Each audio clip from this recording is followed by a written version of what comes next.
Bien, mis hermanos, una vez más estamos reunidos para escudriñar las Escrituras, para aprender más y más de nuestro Señor.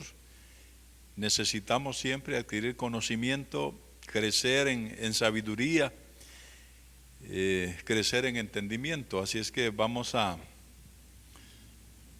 ver en las Escrituras, a la luz de la palabra, un tema concerniente a la consagración. Y esta ocasión vamos a ver algunos hábitos que deben caracterizar a una persona consagrada a Dios. Diremos que son dos palabras claves que quiero mencionar para abordar este tema. La palabra consagración y la palabra hábito. Consagrarse sería renunciar a nuestra vida humana, a nuestra vida cotidiana, a la vida de lo terrenal, para consagrarnos, para adaptarnos, amoldarnos y practicar la vida que Dios quiere que vivamos. Renunciar, dije, a lo nuestro para acatar lo de Dios. Por eso el tema es los hábitos de una vida consagrada a Dios. Y hábito es aquello que se practica tanto que llega a ser una costumbre en nuestra vida, que ya sea de una manera consciente o inconsciente, y muchas veces se vuelve, cuando ya es un hábito, una práctica hasta inconsciente, podría decirse.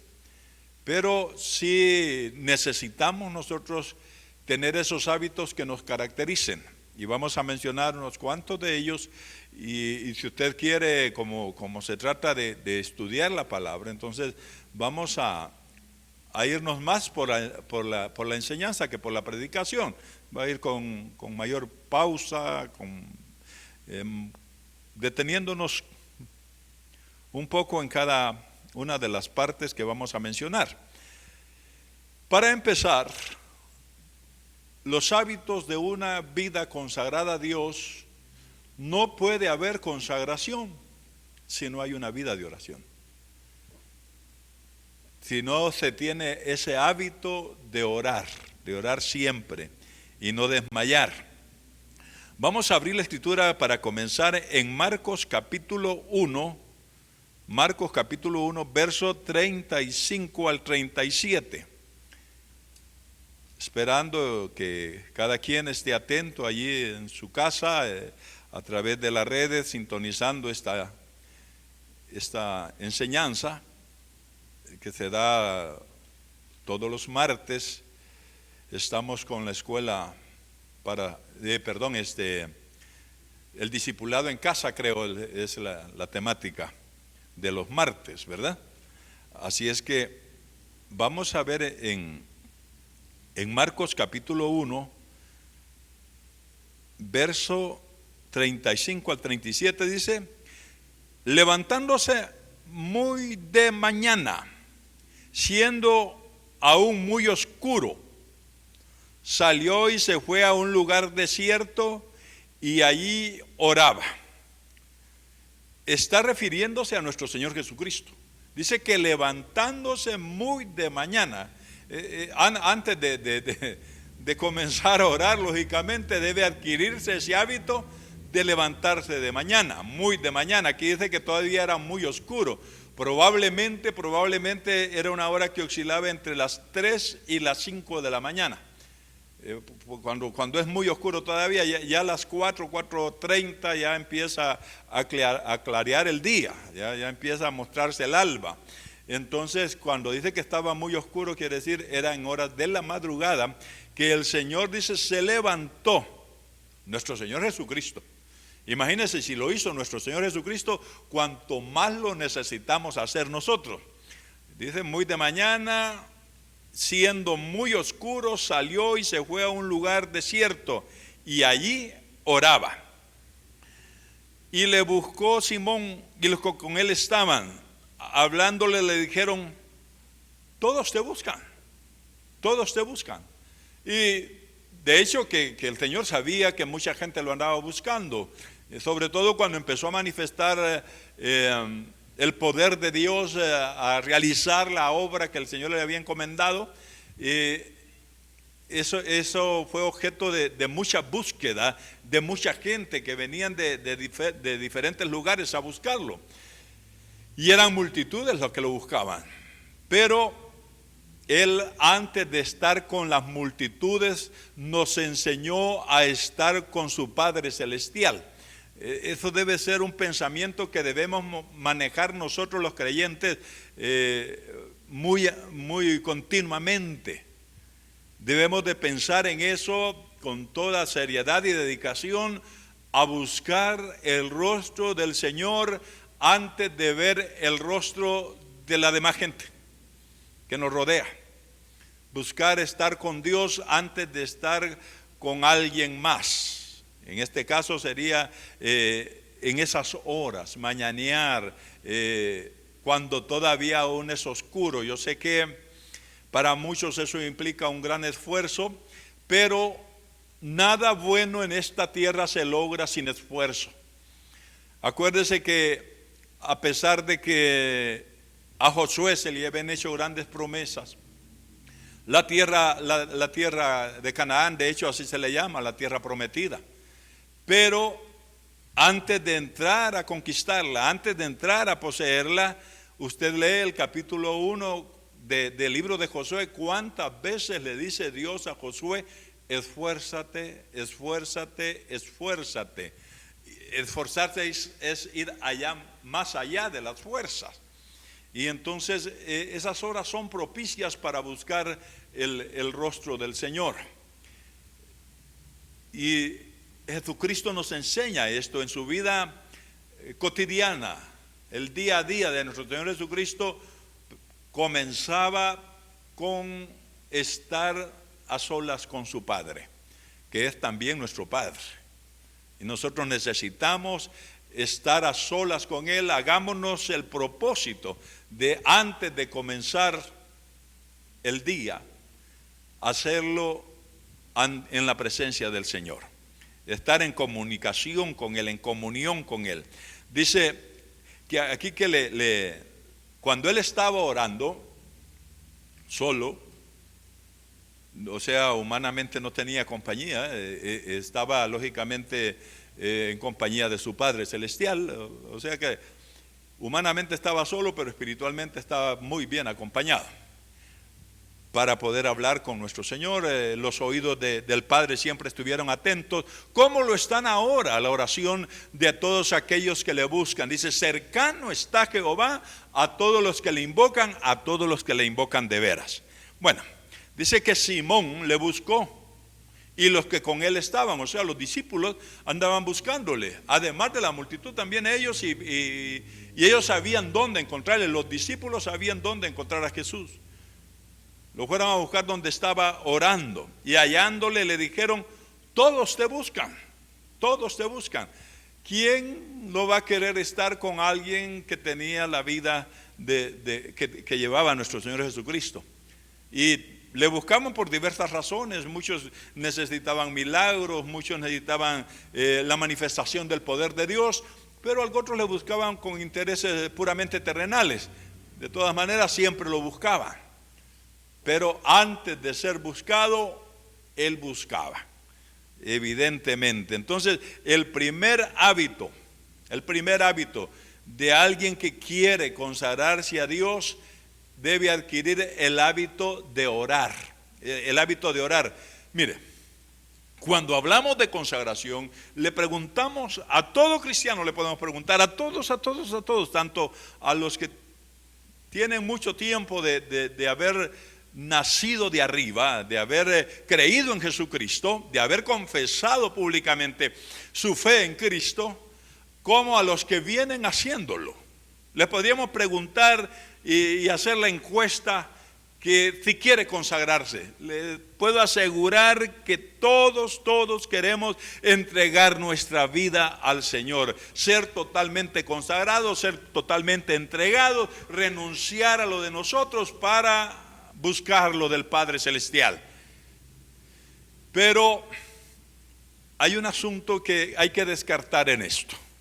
Hay que descartar que es como un toque así de repentino y que de la noche a la mañana ya estamos consagrados. No, el hábito se adquiere a costa de repetir una cuestión, una acción, repetirla. Eso se vuelve un hábito. Entonces se requiere de tiempo, no es de la noche a la mañana. Para adquirir, para ese hábito de la vida de oración, lógicamente hay que ejercitarse diariamente. Los expertos hablan de que practicando algo, ejercitándose en algo, póngale usted de que todos tenemos hábitos y costumbres en nuestra vida. Todos. Entonces, pero es a raíz de estarlo practicando, que ya nos hace falta hacerlo. Entonces, si nos ejercitamos en la vida de oración, tiene que ser de una manera sistemática y disciplinada. El Señor cada mañana lo hacía, y también se ve que por las noches, es más, los judíos acostumbraban, tenían una hora que le decían la hora de la oración, que era a las 3 de la tarde, o sea, la hora nona. Ellos siempre estaban constantemente en comunión con Dios a través de la oración. Entonces, si queremos generar en nuestra vida el hábito de orar, tenemos que practicarlo. Dios no va a venir a levantarnos de la cama para que nosotros oremos. Somos nosotros los que tenemos que levantarnos y comenzar a hablar con Dios, a tener esa comunión, a veces a esperar que venga la inspiración, el deseo de orar y lógicamente ser espontáneos y claros en nuestras peticiones.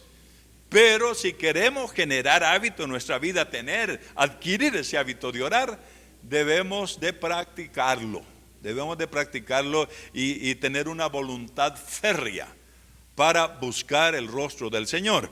Yo quiero que miremos Lucas capítulo 4, verso 32. Lucas 4, 32. Y después vamos a pasar a Lucas capítulo 11 para este punto del hábito de orar. Hábito número 1 que debe adquirir aquel que desee entregar su vida al Señor. Repito, todos queremos, todos los cristianos queremos tener una vida de entrega a Dios. Todos queremos hacerlo, pero muy pocos lo logran. ¿Por qué? Porque en esto hay que ser persistente, tenaz, perseverante, esforzado, sobre todo esforzado. Bueno, dice Lucas 4:32. Y se admiraban de su doctrina, porque su palabra era con autoridad. Lucas capítulo 4, verso 32. Él tenía esa autoridad. ¿De dónde le venía esa autoridad al hablar? De su vida de consagración, de entrega, de búsqueda. Él se llenaba del poder de Dios en su vida de comunión con Dios. ¿Cómo lo necesitamos? Es indispensable. Repito, no se puede tener una vida de consagración si no hay una vida de oración. Eso nunca se nos olvide. Y practiquémoslo cuantas veces sea necesario. Inclusive el apóstol Pablo dice: estad siempre gozosos, orad sin cesar. Nosotros tenemos esa bendición de que no necesitamos precisamente de esos protocolos rigurosos para poder entrar a la presencia del Señor, como me refiero en relación al Antiguo Testamento, cuando se hacían los sacrificios y todo eso, que era una serie de requisitos que había que llenar. Ahora hay requisitos que llenar, pero no como los de aquel tiempo, que eran mucho más rigurosos. Bien, ¿qué dice Lucas 11:1 acerca de la vida de oración? Lucas capítulo 11, verso 1, dice: aconteció que estaba Jesús orando. Mire, por todos los evangelios y el resto de las escrituras después de Jesucristo, encontramos que era intensa su vida de oración. Era la clave de su consagración a Dios, de su entrega total a Dios, su vida de oración. Dice: aconteció que estaba Jesús orando en un lugar, no determina qué lugar, a veces era el Getsemaní, y a veces iba y se congregaba Jesús en el templo, en las sinagogas. Él se congregaba, Jesús se congregaba, sobre todo en el templo. En sus días todavía estaba el templo funcionando, y él iba a orar ahí, y se apartaba al desierto a ayunar para intensificar su oración, su vida de oración con Dios. Bueno, dice: y cuando terminó, esperaron que terminara, uno de sus discípulos le dijo: Señor, enséñanos a orar, como también Juan enseñó a sus discípulos. Enséñanos a orar, la necesidad de aprender a orar. Estaba con los hermanos allá en el Guayabo y les decía la necesidad que tenemos que alguien nos enseñe. Fíjense que estos hombres eran mayores ya, sus discípulos eran hombres mayores, y sobre todo tomar en cuenta también que eran hebreos, que eran judíos, algunos de ellos ex fariseos y todo eso. Con esto quiero decir de que esta gente tuvo que haber aprendido a orar desde muy pequeños. Hubieron quienes les enseñaron a orar, sus padres, los sacerdotes enseñaban a orar, pero aún así siempre le acercaron a Jesús a decirle: enséñanos a orar, y le dijeron cómo querían que les enseñara. Dice: así también Juan les enseñó a sus discípulos.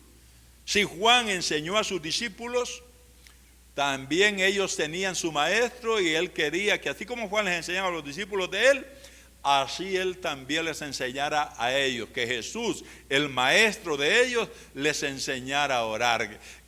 Se nota allí ausencia de ego. Los discípulos humildes, o hombres que no les costaba mucho humillarse, porque irle a decir a otro: enséñanos a orar, de la manera que Juan enseñó a sus discípulos. Siempre estamos necesitando aprender. De aprender nunca se termina. No hay límite para aprender. Ellos sabían orar, pero les estaba diciendo a Jesús que les enseñara a ellos a orar.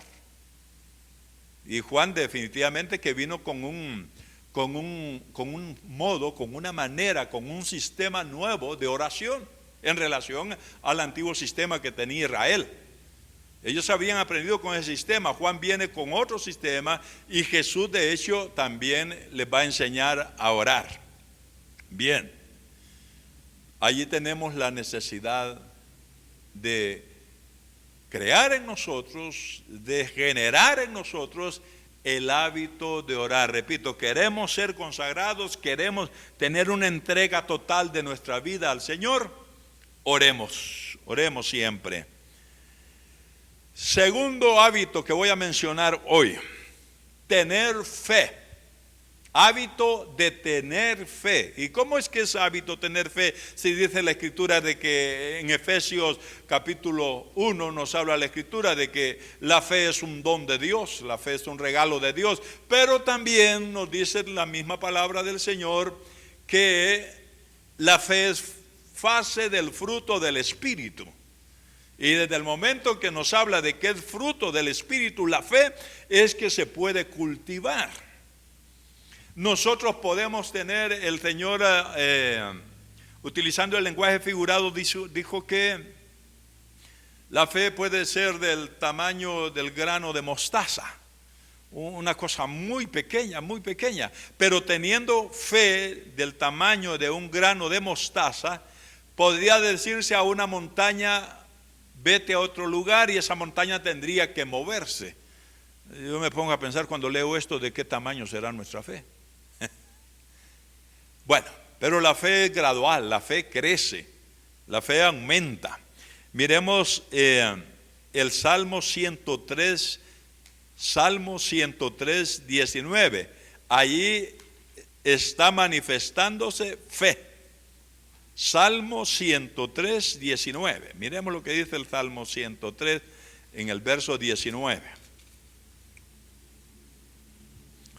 Bendito sea Dios. Necesitamos nosotros aumentar nuestra fe, tener el hábito de la fe en nuestra vida bien arraigado, bien manifiesto, que se haga notorio que somos gente de fe. Dice el Salmo 103, el verso 19, Jehová estableció en los cielos su trono. Este salmo lo escribió David. David era un hombre lleno de fe, pero encontramos a David constantemente adorando, constantemente alabando y también orando, clamando. Él siempre los caminos se los encomendaba a Dios. Cada vez que iba a salir a batalla contra alguien, le consultaba a Dios. Todo se lo consultaba a Dios en oración. Bueno, entonces eso hizo crecer fe, de modo que él pudo decir esto: Jehová estableció en los cielos su trono, y su reino domina sobre todo. Él sabía que Dios tenía y de que era capaz el Dios que él adoraba. Igual que nosotros, mire, pareciera una moneda, dos caras de una moneda, la fe y la confianza, que confianza es lo mismo que fe. Confiar en Dios totalmente. David confiaba en Dios porque sabía su poder, sabía que era todopoderoso. Aquí dice que él dominaba sobre todo, conocía su autoridad, conocía su dominio, y no había que escapar a su dominio, según lo que dice aquí. Jehová estableció en los cielos su trono, y su reino domina sobre todos. Dice en Proverbios 3, 5 y 6, Proverbios capítulo 3, versos 5 y 6. Eso es tener fe. Lo que leí en el Salmo 103, 19, ahora miremos Proverbios capítulo 3, versos 5 y 6. A raíz de que nosotros en nuestra vida de oración, nuestra comunión con Dios, vamos a ir conociendo a Dios, y entonces vamos a llegar a conclusiones como la del Salmo 103, verso 19. Perdón, Salmo 63. Primero dije Salmo 103, 19. Ahora Proverbios 3, 5 al 8. Dice: fíate de Jehová de todo tu corazón, y no te apoyes en tu propia prudencia. Reconócelo en todos tus caminos, y él enderezará tus veredas. Eso es precisamente lo que manifiesta David en el Salmo 103. Ese conocimiento que él tenía de Dios, y eso lo llevaba, dice, a confiar totalmente en él. Ahora miremos, Proverbios lo escribió el hijo de David, Salomón, y encontramos que dice: fíate de todo, dice, fíate de Jehová de todo tu corazón, y no te apoyes en tu propia prudencia. Nuestra confianza total en Dios. Por eso le decía que ese hábito podemos nombrarlo tener fe y confianza en Dios. Es el segundo hábito. ¿Y qué nos dice? Eso lo hemos leído tal vez hasta la saciedad en el capítulo 11 de Hebreos. Sin fe es imposible agradar a Dios. y todos los creyentes queremos agradar a Dios, pero para eso tenemos que llevar este proceso prácticamente metódico. Y ya lo demás que viene espontáneo, eso va a suceder, pero en la oración nosotros hacemos que las cosas sucedan. Cuando Dios se muestra benevolente y nos muestra su gracia, eso ya es de parte de Dios, pero nosotros podemos mover el cielo. Dice, fíate de Jehová de todo tu corazón, la confianza plena en nuestro Señor. No te apoyes en tu propia prudencia, reconócelo en todos tus caminos. ¿Cómo es reconocer a Dios en todos nuestros caminos? Es bonito cuando hay gente que ora para todo, y eso no es servístico, pero ese es reconocerlo en todos los caminos, invocar el nombre del Señor cada vez que vamos a emprender algo, cada vez que queremos algo, cada vez que necesitamos algo, porque a veces apelamos a cosas y dejamos a un Dios expectante a ver para dónde agarramos. En Israel sucedía que a veces los mismos reyes mandaban a consultar fuera del Dios de Israel, mandaban a consultar, y en cierta oportunidad Dios mandó a su profeta a decirle a alguien que iba a consultar fuera de los términos de Israel, a otro Dios. Bueno, y es que no hay Dios en Israel. Nosotros tenemos nuestro Dios todopoderoso, el verdadero, el único y verdadero Dios. Nuestro Señor Jesucristo nos lleva a ese Padre Celestial, y podemos nosotros accesar al Dios Todopoderoso y como para confiar totalmente en Él. Dice, reconócelo en todos tus caminos, y Él va a enderezar tus veredas. Eso, Dios se encarga de enderezar lo que muchas veces nosotros torcemos, pero nosotros busquémosle. Cuando digo que buscar y anhelar, desear ser consagrado, entregar nuestra vida al Señor, eso no está diciendo que somos perfectos, pero tampoco nos justifica el hecho de que no somos perfectos para seguir siendo imperfectos, porque tenemos un camino que nos va a llevar a la perfección. Bueno, hábito número 3, meditar en su palabra. Meditar en la palabra del Señor. Y esto podemos hacerlo tanto buscando en lo secreto a Dios, como podemos hacerlo cotidianamente en donde quiera que andemos. Podemos andar meditando en la palabra del Señor. Para ello vamos al Salmo 63. Salmo 63, versos 7 y 8. Meditar en la palabra del Señor.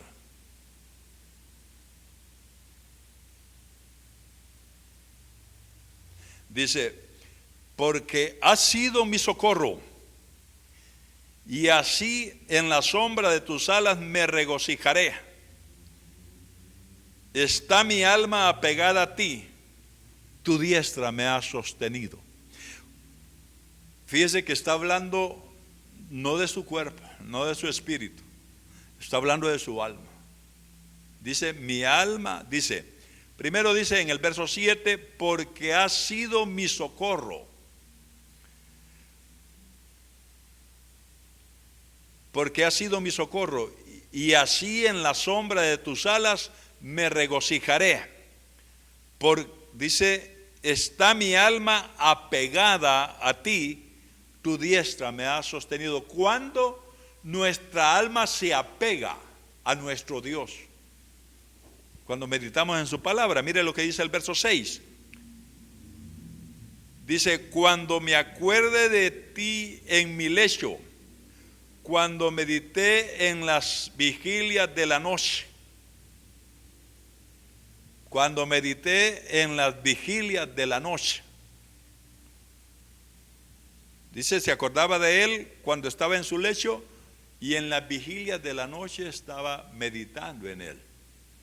Y entonces dice, llegaba a la conclusión Yo creo que todos los creyentes, todos los hijos de Dios, podemos decir lo mismo. ¿Quién nos ha socorrido siempre? No le vamos a atribuir a nuestra capacidad. Hay quienes dicen que la suerte, para muchos, la suerte es sinónimo de Dios, o Dios es sinónimo de suerte, pero no, nuestro Dios es una persona, no es suerte nada más.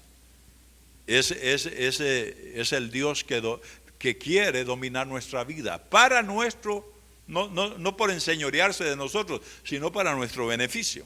Entonces, cuando nosotros meditamos en el Señor, en su palabra, y estamos siendo beneficiados, hemos sido librados, hemos sido socorridos, llegamos a la conclusión de que es por el favor, por la misericordia de Dios. No se lo atribuimos a la suerte, no se lo atribuimos a nuestra capacidad, sino que se lo atribuimos a Dios. Como decía el patriarca Job, que no atribuyó a Dios despropósito alguno en todo lo que le pasaba, porque sabemos que a los que a Dios aman, todas las cosas obran para bien.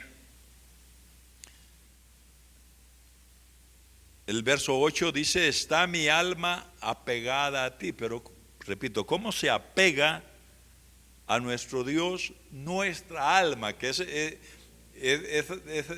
ella la que es seducida por el mundo, pero un alma apegada a Dios, una persona que medita en su palabra, que como dice el Salmo 1, en la ley de Jehová está su delicia. Esa persona difícilmente va a ser atraída por el mundo. Puede ser tentada, pero no va a ser seducida, pero no va a caer en la tentación.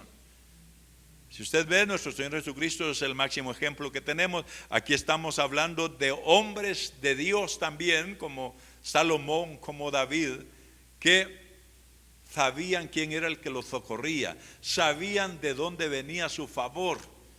Nosotros los creyentes pasamos cualquier cosa que nos acontece, decimos gracias Señor, gracias, recibimos un favor, gracias, y deberíamos dar gracias en todo, porque esa es la voluntad de Dios para con nosotros en Cristo Jesús, Señor nuestro.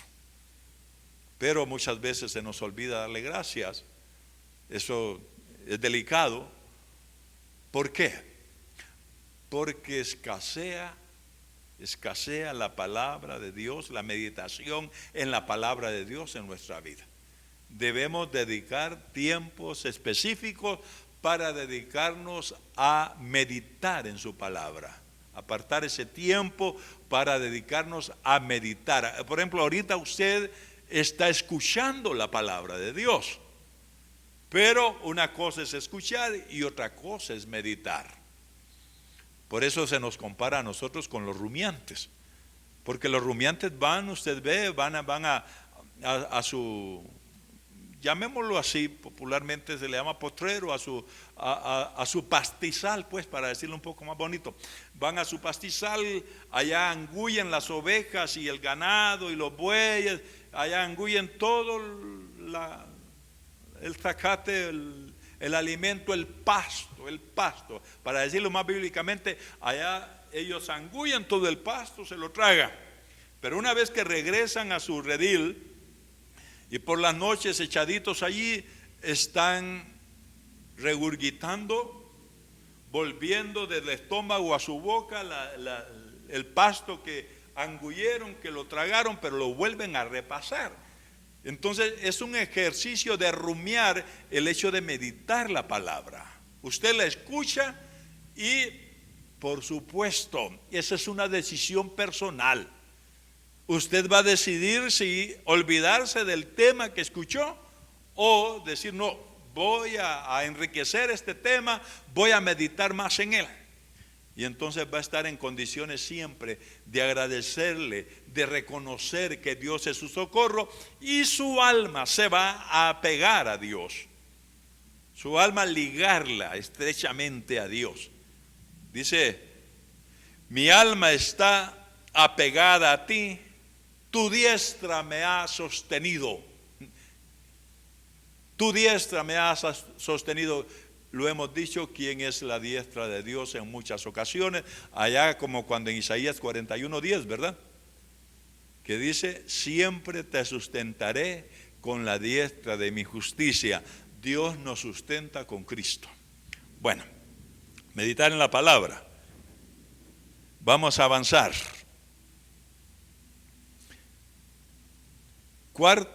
Cuarto hábito que tenemos que practicar nosotros. Volverlo hábito en nuestra vida por medio de la práctica continua. Como cuando Pablo le dijo a Timoteo, ejercítate en la piedad.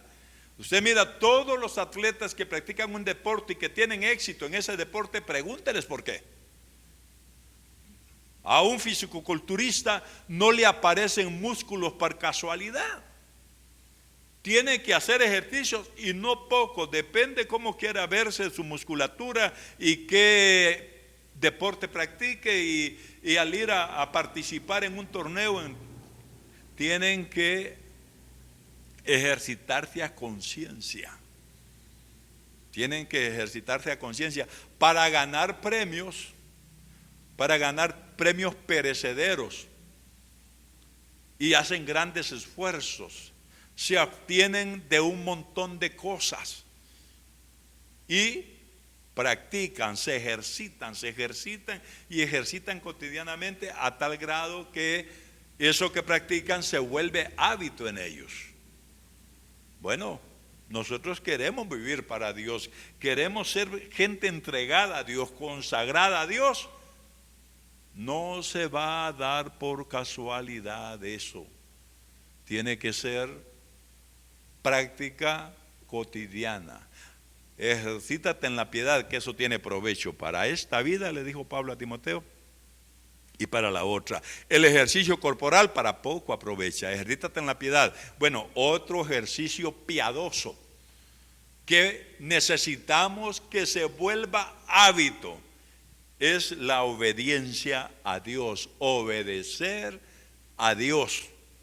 Una de las cosas que debemos de preguntarnos en este hábito que debe formarse en nosotros es, una de las preguntas, uno de los cuestionamientos que debemos hacernos: ¿soy un hijo obediente? Todos los creyentes debemos preguntarnos, ¿soy un hijo obediente o soy un hijo desobediente? Miremos Deuteronomio 27:10. Ser un hijo obediente. Hábito número 4, obedecer a Dios. Deuteronomio capítulo 27, el verso 10. Mire lo que dice Deuteronomio 27:10. Oirás pues la voz de Jehová tu Dios, y cumplirás sus mandamientos y sus estatutos que yo te ordeno hoy. A decir, hermano Tom, pero eso es de la ley. No, es palabra de Dios que necesitamos nosotros saberla, que necesitamos nosotros obedecer. Dice allí, oirás pues. Se acuerda que todo está estrechamente ligado. Oír la voz de Dios, y dice que va a hacer, y cumplirás sus mandamientos y sus estatutos que yo te ordeno hoy. Eso demanda obediencia. Dios está demandando obediencia. La obediencia es una bendición. Nosotros nacemos por naturaleza, congénitamente. Nacemos con un estigma de rebelión. Pero bendito sea Dios que nos está volviendo obedientes. Yo he notado un fenómeno bien positivo, y es en relación a los militares que se convierten a Cristo. Viera qué fácil, qué bonito es tratar con estos militares, y sobre todo entre más alto el rango que tienen, más sumisos, más obedientes. Es más fácil tratar con ellos. Eso lo he comprobado a lo largo del ministerio. He visto militares que se convierten. ¿Por qué los militares son dóciles? Ya cuando llegan a las filas del evangelio, son dóciles más que muchos cristianos. Porque en el ejército se ejercitan, se esfuerzan y aprenden a obedecer. ¿Y sabe cómo les enseñan a obedecer? Con el mismo método que aprendió nuestro Señor Jesucristo. Sobre todo en tiempos pasados, recuerdo yo, ya el ejército ya no es mucho como antes, pero antes sufría un militar para poder alcanzar, para pasar de recluta a soldado. Era un proceso durísimo, durísimo para llegar a tener derecho al uniforme y todo eso. Padecían, sufrían, y por indómito que fuera, llegaban, muchos llegaron al ejército bellacos totalmente, rebeldes, difíciles, pero los domaron. Y los que no se dejaron domar, desertaron. Ahí está, usted tiene los apóstatas de la fe. Lo mismo significa desertar que apostatar. Es la misma palabra. Y muchos desertores. Pero ¿qué pasaba con los desertores? Era terrible, terrible. Eran buscados, y cuando los lograban capturar para llevarlos otra vez a las filas del ejército, eso era terrible, terrible el trato que les daban, porque les estaban enseñando a obedecer. Pero los que no desertaron aprendieron a obedecer. Y ahora son generales. Ya entraron reclutas y terminaron siendo generales, coroneles, mayores, ya en puestos de mando y de comando. Pero pasaron por reclutas. Y puedo garantizarle esto que voy a expresar: que el que no aprende a obedecer, no aprende a mandar, no aprende a gobernar. Y nosotros estamos diseñados para un día reinar. Queremos llegar a reinar. Estamos en la fase de nuestra vida que tenemos que aprender a obedecer. Queremos ejercer la autoridad de Cristo. ¿Cómo llegó allí Cristo? Dice, impresionante lo que dice la carta a los Hebreos, que nuestro Señor Jesucristo, por lo que padeció, aprendió a obedecer. Entonces aprendamos las lecciones de obediencia que nos trae el sufrimiento, porque en esta tierra no hay quien no sufra, pero hay quienes sufren sin obtener beneficio de ese sufrimiento. Arranquémosle el beneficio al sufrimiento. Aprendamos a obedecer, y al obediente todo el tiempo le va a ir bien. Al obediente. Y no digamos en lo venidero, en el futuro. Los obedientes. Es maravilloso lo que le espera al obediente. Entonces miremos 28:1 de Deuteronomio. Dice: acontecerá que si oyereis atentamente la voz de Jehová tu Dios, para guardar y poner por obra todos sus mandamientos que yo te prescribo hoy, también Jehová tu Dios te exaltará. Dio la promesa. ¿Se da cuenta de esa promesa maravillosa? Dice: acontecerá que si oyereis atentamente la voz de Jehová tu Dios para guardar y poner por obra, sintetizado, para obedecer todos sus mandamientos que yo te prescribo hoy, también Jehová tu Dios te exaltará sobre todas las naciones de la tierra. y vendrán sobre ti todas estas bendiciones. Queremos ser bendecidos, seamos obedientes. Queremos bendición, obedezcamos. Qué bonito recuerdo. Los maestros de escuela bíblica con sus niños tienen esa gran oportunidad de enseñarle a los niños la obediencia. Hasta había allí una palabra esa palabra que la deletreaban, esa palabra, obedece. Y hasta una canción tienen los niños en la escuela bíblica, ¿verdad? Obedece. Esa es la forma más sabia de vivir. Si usted quiere vivir bien, obedezca. Así. Es la forma más sabia de vivir. Hábito número 5.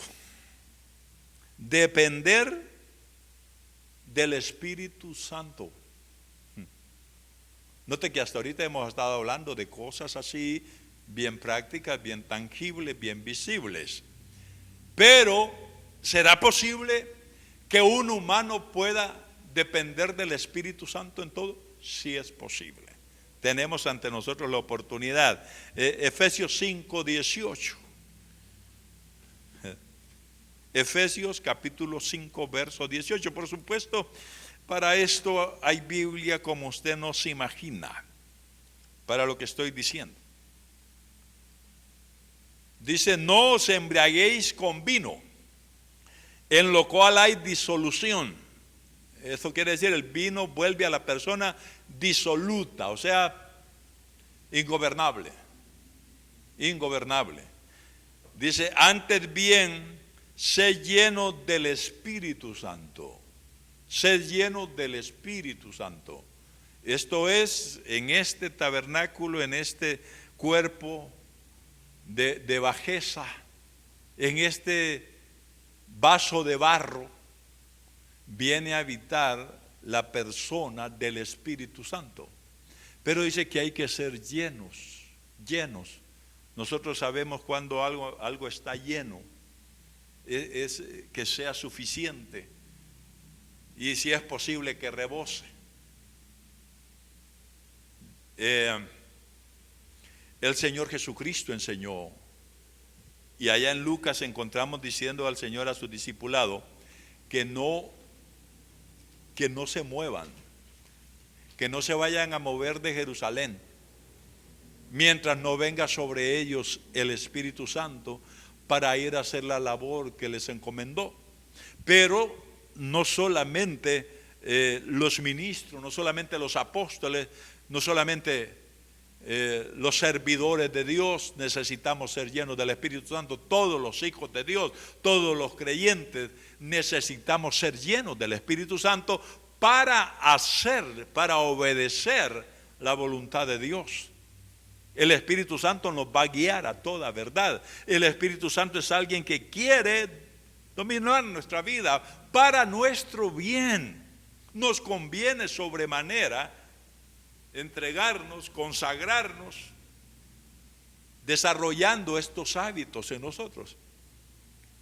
¿Cómo podemos saber nosotros si estamos llenos del Espíritu? Fíjese que Pablo en la carta a los Romanos capítulos 7 y 8, por favor, lea esos capítulos de la Biblia concerniente a este sexto hábito que estoy mencionando ahorita. Léalo. Allí nos habla cómo podemos nosotros saber. Los que piensan en la carne, en las cosas de la carne, esos andan en la carne. Pero los que piensan en las cosas del Espíritu, esos andan en el Espíritu. ¿Qué es lo que abunda en nuestra mente? ¿En qué pensamos? ¿En qué meditamos? Nosotros somos gente que tenemos la facultad de pensar en lo que querramos pensar. Cuando viene un pensamiento negativo, nosotros podemos seguir pensando negativamente, seguir pensando en lo malo, seguir pensando en lo corrupto, seguir pensando en lo terrenal. Y si queremos revertir eso, podemos nosotros mudarnos al pensamiento de la palabra de Dios. Y eso ya es meditar en la palabra, pensar en la palabra del Señor. Por eso el apóstol Pedro recomendaba que esta palabra abundara en nuestros corazones. Necesitamos hacer abundar esta palabra, escudriñándola, leyéndola, investigando acerca de ella, oyéndola atentamente, para que esa palabra abunde y esa palabra esté en nuestro pensamiento, en nuestra mente. Son cuestiones, mire, de generar hábito, el hábito de la lectura. Nos critican bastante, y sobre todo a nosotros los latinoamericanos nos critican bastante. Yo he escuchado ya, recuerdo que hubo una catedrática que venía de la Unión Soviética y estuvo trabajando en Rusia en los tiempos de la cortina de hierro. Era traficante de Dios, le decían. Ella introdujo muchas Biblias en Rusia, pero estuvo enseñándonos un tiempo, y ella decía, y nos criticaban eso, de que el latinoamericano cuando va a un aeropuerto, están haciendo espera en un aeropuerto, búsquelo en los lugares de comidas rápidas. Y ahora ya con eso de la tecnología, hace ya tiempo, ¿verdad? Ya días está el asunto de la tecnología, de las redes allí, electrónico. Y entonces búsquelo jugando. Sus celulares allí, mientras están en la sala de espera, están con un juego en su tablet, en su iPad, en su computadora, en su celular.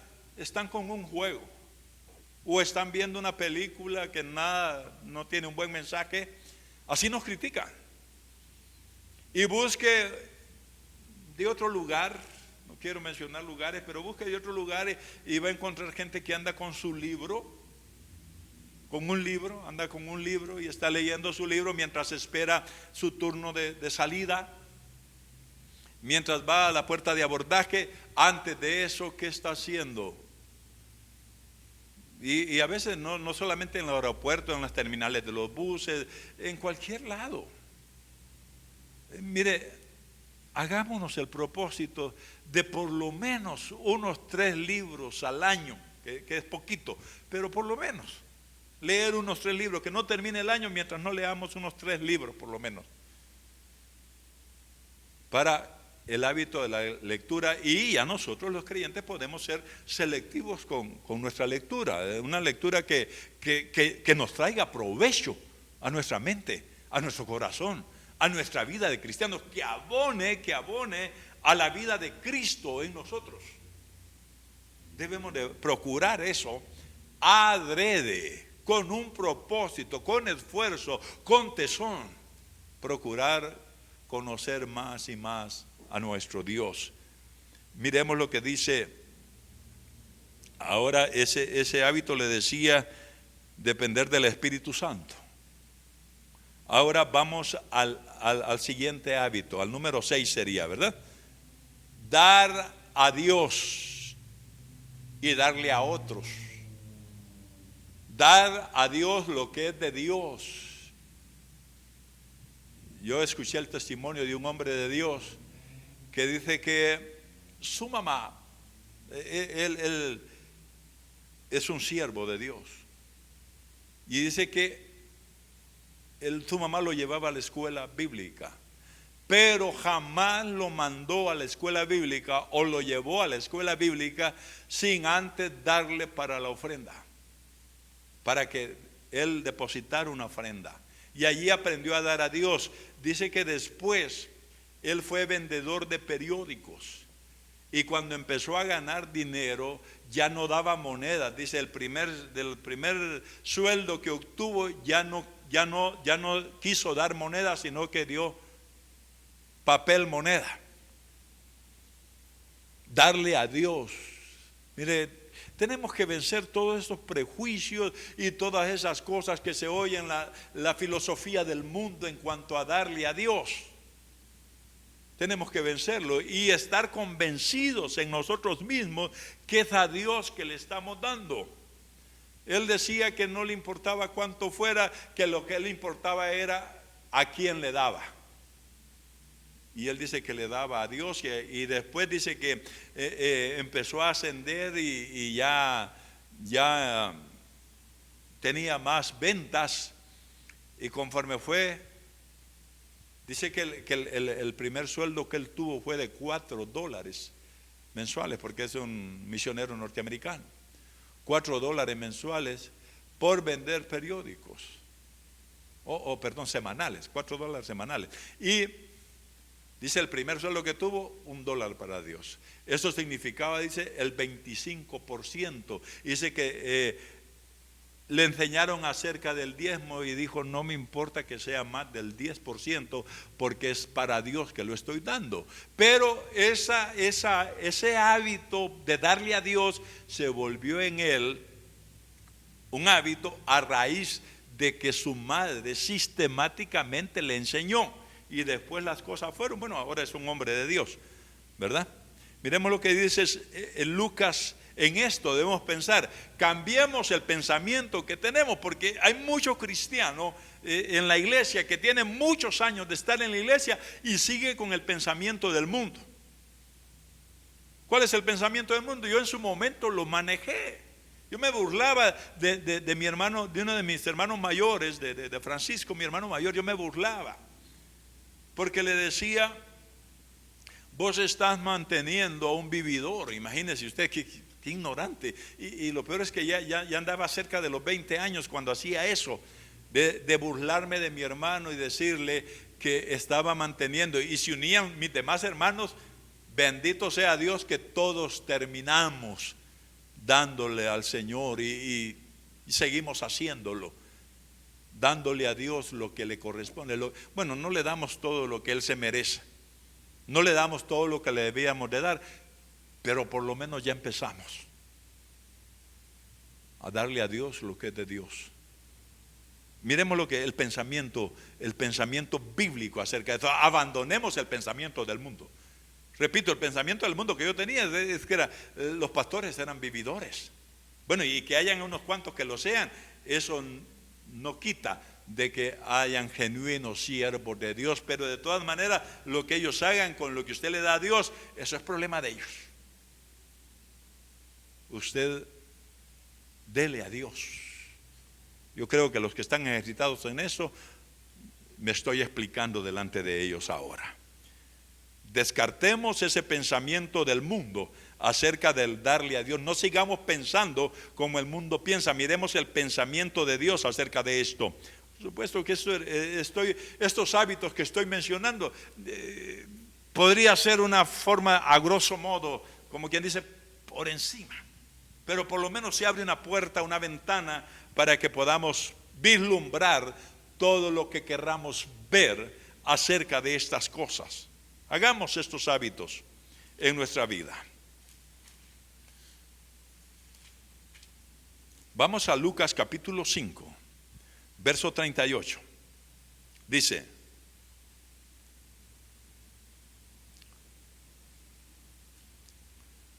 perdón, es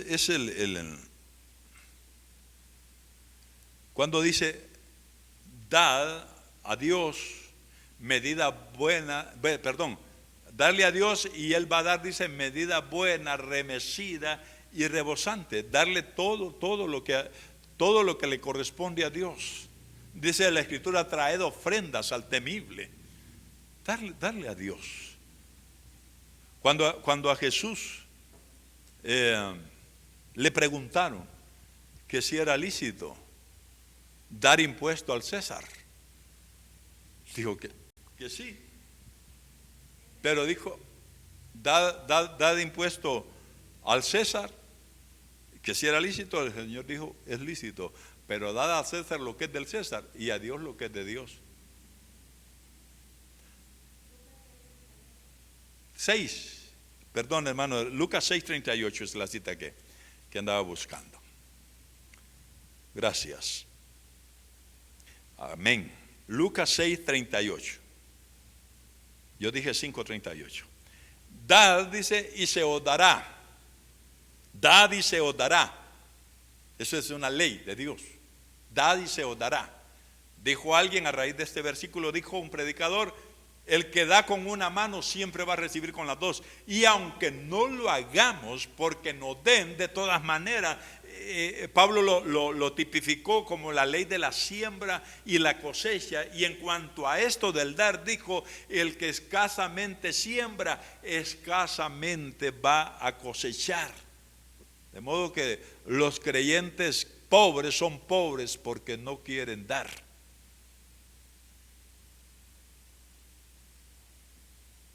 Recuerdo que en una enseñanza acerca del plan financiero de Dios, nuestro pastor, el hermano Ismael Paz, nos enseñaba un día y él decía: no diga que no diezma porque no tiene. Usted no tiene porque no diezma. Así de sencillo.